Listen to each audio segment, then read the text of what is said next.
Sejenak kita duduk simpuh. Setelah ini kita akan melaksanakan tugas rutin seperti biasa.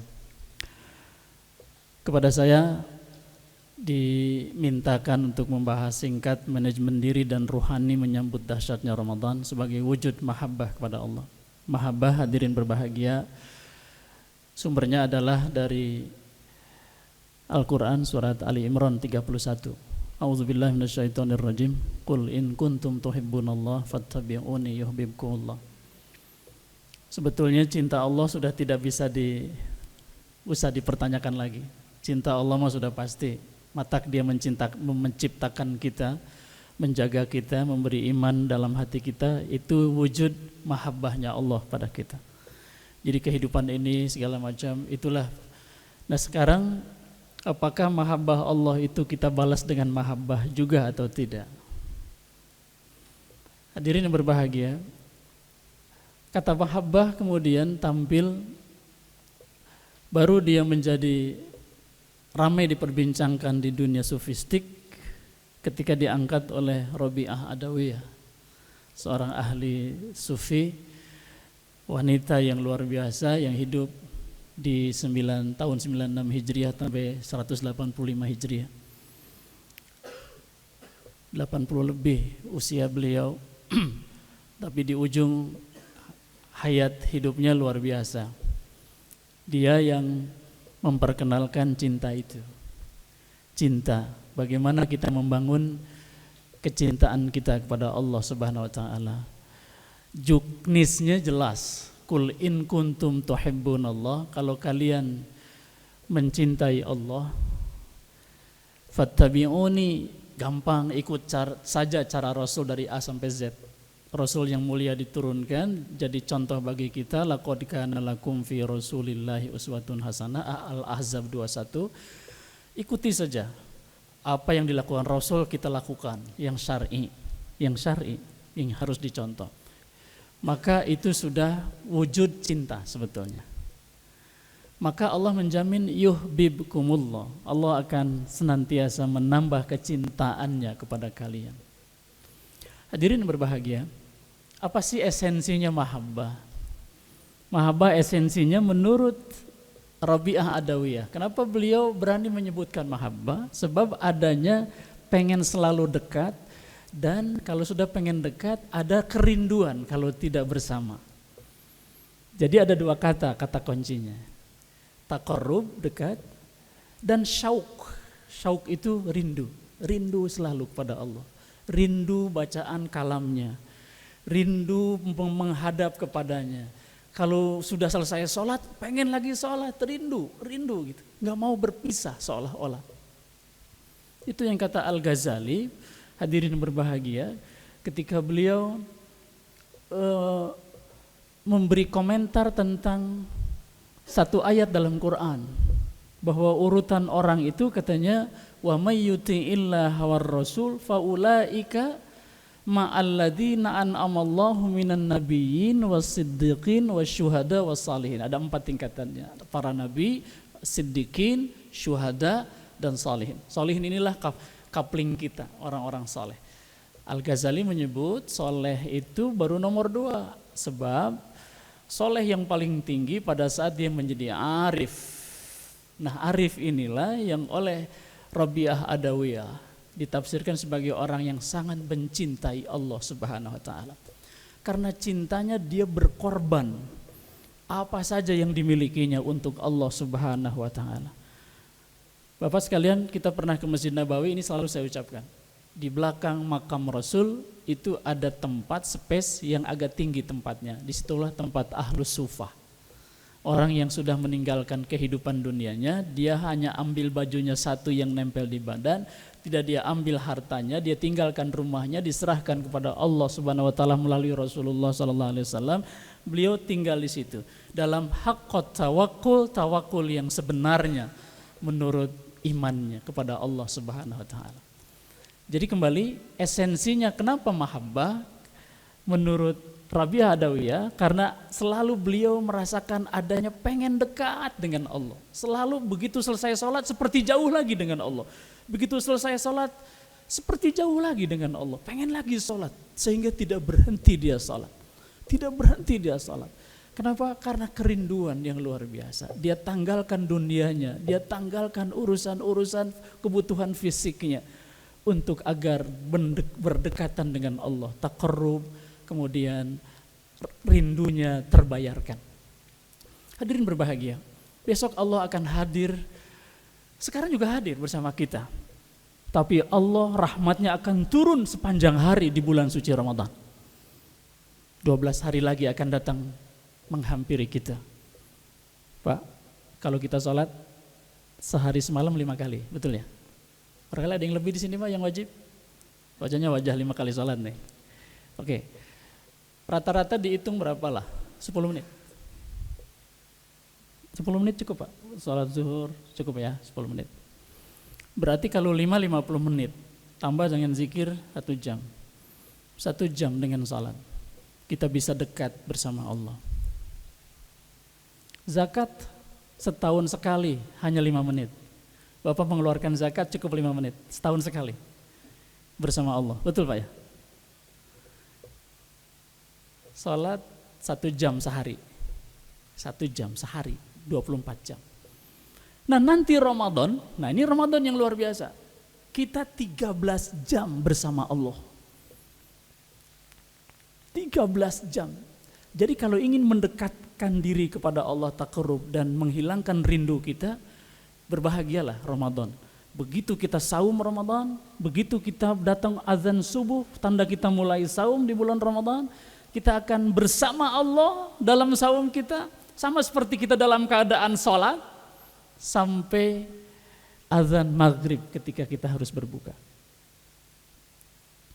13 jam, 14 jam. Paling banyak Pak di antara ibadah. Syahadat paling cuma 5 menit. Salat tadi 1 jam sehari semalam. Zakat 5 menit, setahun. 5 menit itu setahun zakat. Haji 6 hari setahun, haji 6 hari. Tanggal 8, 9, 10, 11, 12, 13 Dzulhijjah. Cuma 6 hari haji setahun. Tapi saum Ramadan datang, kita akan seharinya 13-14 jam, kita belum hitung sholatnya, dan itu kita lakukan dalam 1 bulan, 29 atau 30 hari. Kan dahsyat. Itu yang disebut dahsyatnya Ramadan. Oleh itu hadirin berbahagia, Ramadan yang bakal hadir ini harus kita antisipasi dengan luar biasa. Itu makanya diperlukan sebuah manajemen ringan. Bagaimana kita memanajemeni fisik dan jiwa kita. Agar insya Allah begitu datang Ramadan, begitu kita siap. Ada katanya bilang gini Pak, kalau Rajab itu, kan Rasul beri contoh, beri bimbingan kita berdoa itu, Allahumma barik lana fi Rajab wa Sya'ban wa ballighna Ramadan. Ya Allah, berkahi hidup kami di bulan Rajab, bulan salat. Wa barik lana fi Sya'ban, berkahi kami di bulan Sya'ban, bulan persiapan. Wa ballighna Ramadan, dan takdirkan kami sampai dalam keadaan sehat, dalam keadaan selamat di bulan suci Ramadan untuk bisa saum dan menikmati berbagai kedahsyatan Ramadan. Jadi kita harus sudah mempersiapkannya sebelum Ramadan, saat Ramadan, pasca Ramadan. Sebelum Ramadan Rasul memberi contoh. Bagaimana beliau memberi contohnya? Yang pertama kata Siti Aisyah radhiyallahu anha, beliau itu saum paling banyak di luar bulan Ramadan adalah di bulan Sya'ban. Di bulan Sya'ban. Karena tidak disebut bagaimana cara saum Rasul, Aisyah radhiyallahu anha hanya menyebut paling banyak saum Rasul, saum sunnahnya. Hemat saya kalau kita pakai pendekatan saumnya saum Daud berarti 15 hari. Tambah 1 hari kalau Ayyamul Bid melakukan saum, Ayyamul Bid 16 hari kita bisa saum. 16 hari dikurangi 1 hari karena Yaumus Syak di akhir bulan Sya'ban, tetap jadi 15 hari. 15 hari kira-kira Rasul saum di bulan Sya'ban. Begitu masuk Ramadan, fisiknya udah siap. Fisiknya udah siap karena udah saum.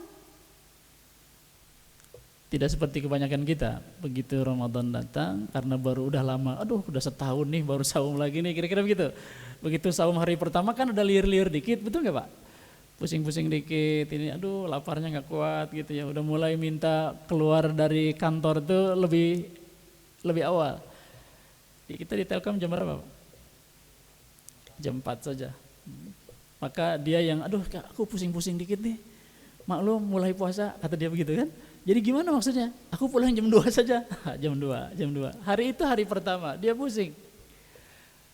Jawabannya kenapa dia pusing? Karena dia tidak menyiapkan diri di bulan Sya'ban seperti Rasulullah sallallahu alaihi wasallam.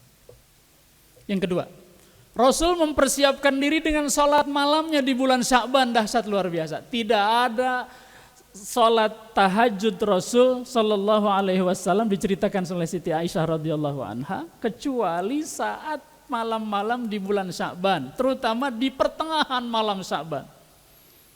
Kita menyebutnya nisfu Sya'ban. Siti Aisyah terbangun di tengah malam 15 Sya'ban itu. Padahal masih jam 1. Rasul enggak ada. Padahal Rasul malam itu giliran di rumah Siti Aisyah radhiyallahu anha. Rasulullah enggak ada. Siti Aisyah kan paling muda, Pak. Jadi Siti Aisyah itu barangkali Rasul lupa nih ke istri yang lain, barangkali ketok-ketok kamar itu enggak ada. Ternyata enggak ada Aisyah, enggak ada, kan di rumahmu, di kamarmu, di bilikmu. Enggak ada Rasulullah. Siti Aisyah mencari, takut Rasul kenapa-kenapa. Ternyata Rasul di pojok Masjid Nabawi sedang asyik menangis. Rasul kemudian melihat, Rasul SAW itu tahu Pak, psikologinya kan luar biasa Rasulullah SAW. Fatonah. Ada apa Aisyah? Tanpa harus ngelihat. Ada apa Aisyah? Cari-cari aku. Aku mengkhawatirkan Anda ya Rasulullah. Kenapa lebih awal malam ini? Biasanya tidak sejam gini. Apa katanya? Aisyah, kau tahu malam ini pertengahan bulan Sya'ban. Ketika sholat tahajud harus lebih khusyuk kita kerjakan. Malam yang begitu berkah katanya. Hadirin berbahagia, tidak ada tahajud selain dari bulan-bulan Ramadan. Di bulan Sya'ban lah Rasulullah sallallahu alaihi wasallam begitu sampai menangis, kata Siti Aisyah radhiyallahu anha. Kenapa? Selain karena memang Sya'ban itu adalah diangkat amal tahunan, juga persiapan menghadapi bulan Ramadan. Meskipun Rasulullah sallallahu alaihi wasallam kita tahu dalam cerita hadis, berapa kali Pak beliau tarawih? Qiyamul Ramadan bersama jamaah. 3 kali. Kita bahkan lebih soleh. Dalam tanda kutip, bukan berarti lebih soleh kualitasnya. Karena kita tidak berkualitas, maka kita harus lebih banyak berjamaah dalam salat Qiyamul Ramadan. Man qama ramadhana imanan wahtisaban ghufira lahu ma taqaddama min dzanbihi. Siapkan fisik, siapkan jiwa, keikhlasan siapkan oleh kita semua.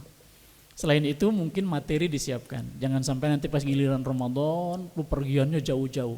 Rasul mengajarkan Rajab, Sya'ban jangan jauh-jauh bepergian. Apalagi bulan suci Ramadan, kecuali tugas dari Telkom. Nah, pada saat Ramadan datang tidak ada pilihan kecuali kita harus siap melaksanakan saum di siang hari, qiyam di malam hari.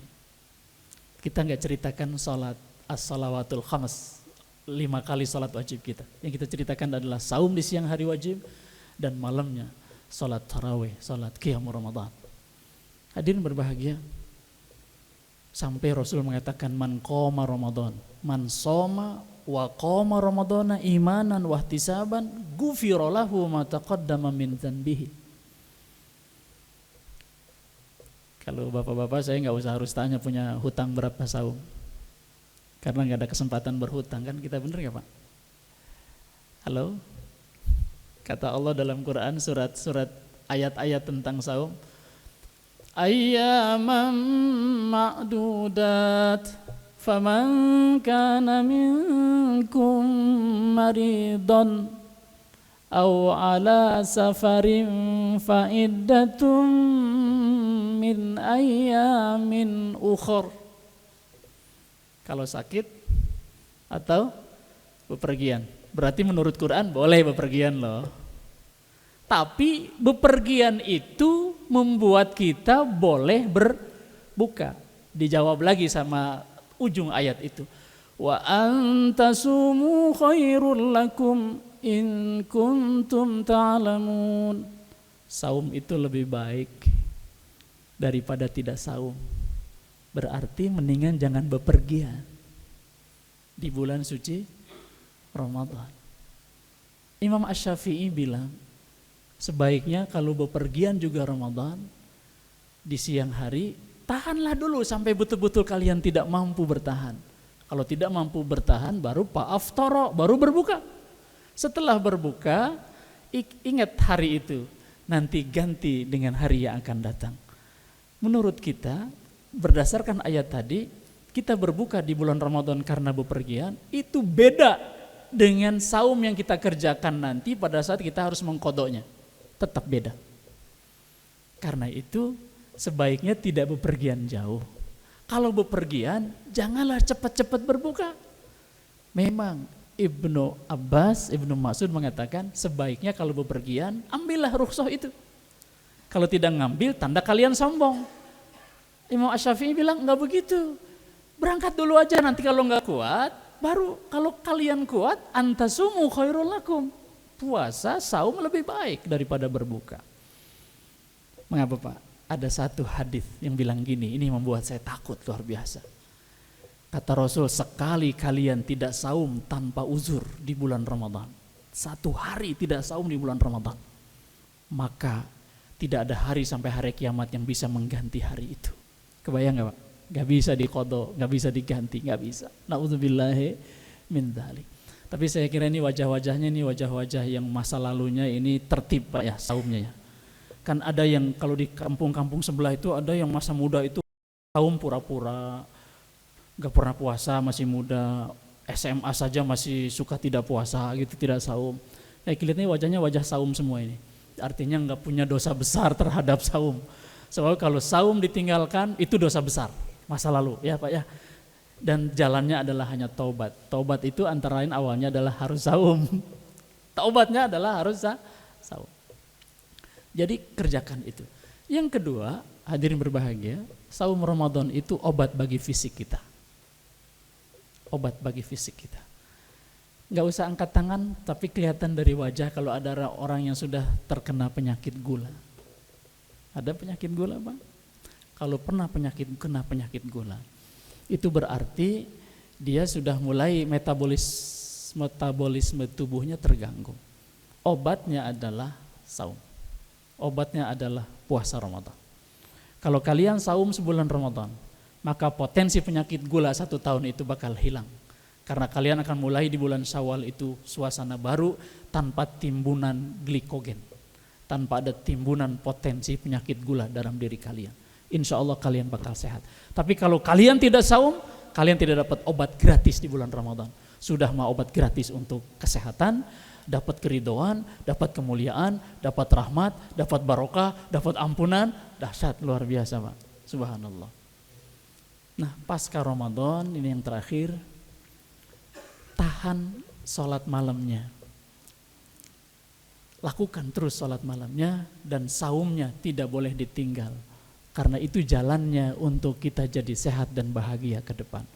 Kalau itu yang kalian lakukan, kata Rasulullah SAW, maka saummu itu membuat kalian sehat. Sumu tasihhu.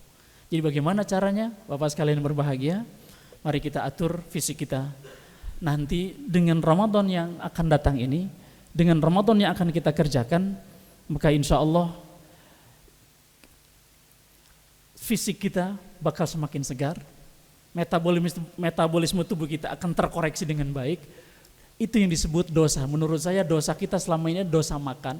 Ketika kita makan tidak baik, begitu Ramadan datang dikoreksi kesalahan kita masa lalu. Berikutnya maka insya Allah kita boleh berbangga dan berbahagia.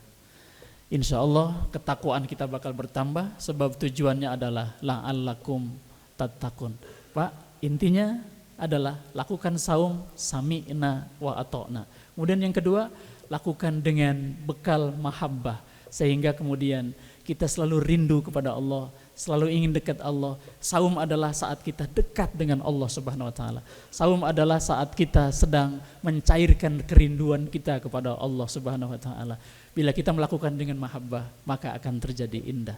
Mari kita siapkan hari-hari kita siapkan jiwa kita siapkan rohani kita. Mudah-mudahan begitu teng bulan Ramadan datang, kita siap melakukan saum Ramadan di siang hari dan qiyam Ramadan di malam hari, tanpa harus meninggalkan pekerjaan kita, tanpa harus menurunkan produktivitas kita, tanpa harus kita datang lebih akhir, tanpa harus kita pulang lebih awal ke rumah kita. Semoga Allah meridhai kita semua. Rabbana taqabbal minna innaka antas samiul alim wa tub alaina innaka antat tawwabur rahim.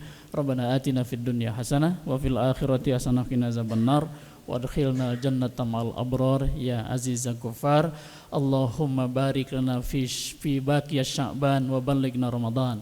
Rabbana atina fid dunya hasanah wa fil akhirati hasanah wa qina azabannar. Walhamdulillahi rabbil alamin. Wal afu minkum. Assalamualaikum warahmatullahi wabarakatuh.